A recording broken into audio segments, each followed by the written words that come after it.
পবিত্র ঈদ উল ফিতরের পঞ্চম দিনেও সিলেটে মনের আনন্দে ঘুরে বেড়াচ্ছেন মানুষ।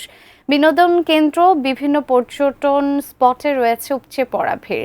সে বিষয়ে জানতে সিলেট থেকে সরাসরি যুক্ত হচ্ছেন কামরুল ইসলাম মাহি। মাহি, ঈদে তো এবার বেশ দীর্ঘ একটা ছুটি সবাই পেয়েছে, তো খুলনাতে আসলে খুলনার মানুষ কিভাবে ঈদটাকে উদযাপন করছেন সে বিষয়ে আমাদের জানাবেন।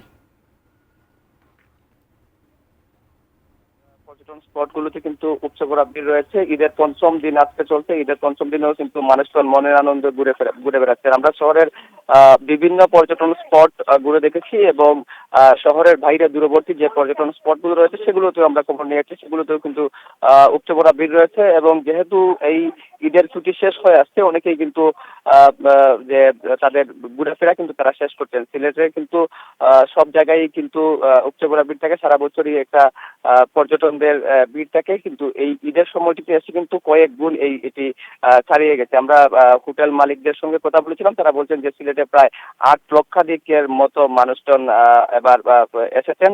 তারা পরিবার পরিজন নিয়ে তারা ঘুরছেন এবং তাদের নিরাপত্তায় কিন্তু সিলেটের পুলিশ, আইন শৃঙ্খলা বাহিনী সব রকমেরই কিন্তু প্রস্তুতি নিয়ে রেখেছে এবং তারা পর্যটকরা আমাদেরকে যেমন জানিয়েছেন, তারা এবার কিন্তু স্বস্তিতেই তারা বিভিন্ন পর্যটন স্পট ঘুরে বেড়াচ্ছেন এবং যেহেতু কাল থেকেই কিন্তু সরকারিভাবে অফিস আদালত করে যাবে, অনেকেই কিন্তু ইতিমধ্যেই সিলেটে যারা ঘুরতে এসেছিলেন অনেকেই কিন্তু ফিরতে শুরু করেছেন নিজ নিজ গন্তব্যে।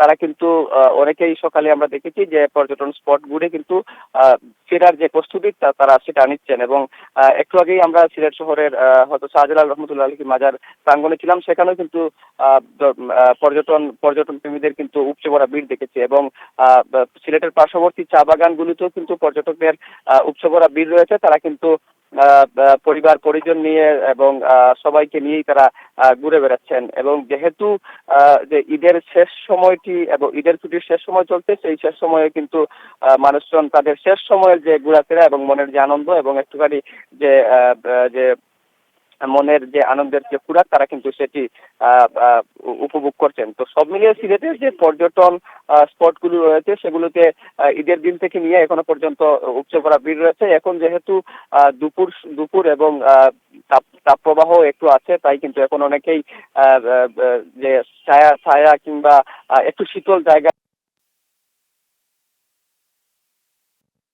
সব মিলিয়ে এই ছিল সিলেট থেকে পর্যটনের সর্বশেষ।